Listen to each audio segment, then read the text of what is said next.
Aussitôt atterri à l'aéroport national Morongo de Bunia, le conseiller principal du chef de l'État en charge des infrastructures et travaux publics a été positivement marqué par les changements, signaux du développement de Bunia qui frappent aux yeux de la première vue. Le courage et la volonté créent le miracle dans cette partie du pays, a reconnu l'ingénieur David Mukeba Kalingai. Nous étions ici en 2022.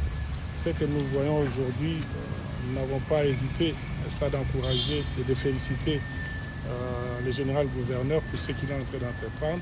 Ça rentre dans la vision de son excellence, monsieur le président public, qui a permis et qui a autorisé à ce que cette mission ait lieu, qui est celle de pouvoir nous rendre de l'état d'avancement des travaux sur les infrastructures. Nous encourageons le gouverneur à continuer dans cet élan et nous faisons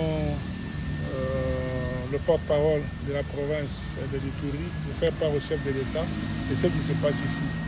Bien qu'à Kinshasa, on laisse croire que ce sont des balles qui crépitent partout, mais nous avons constaté qu'il y a une paix qui règne dans la ville, et ce qui est un sujet de satisfaction pour le chef de l'État. Ce lundi 19 mai, le conseiller principal du chef de l'État en charge des ITPR a commencé la visite des différents chantiers de la ville, notamment le projet de l'asphaltage de la voie urbaine, l'université de Bunia et les travaux de modernisation de l'aéroport. Des projets qui évoluent sans des appareils sous l'œil vigoureux du gouverneur militaire.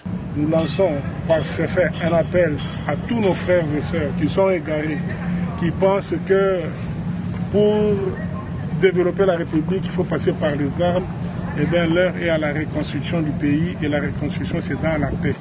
Le président est en train de rechercher la paix afin d'offrir un développement à notre pays. Dans un contexte très difficile, l'état de siège décrété par le président de la République Félix Tshisekedi en 2021 a su frayer un chemin d'espoir en Ituri où les réalisations s'énotent en grand tant sur le plan sécuritaire que sur le plan socio-économique et du développement sous la gouvernance du lieutenant général Doumbouya Kashamadjouni.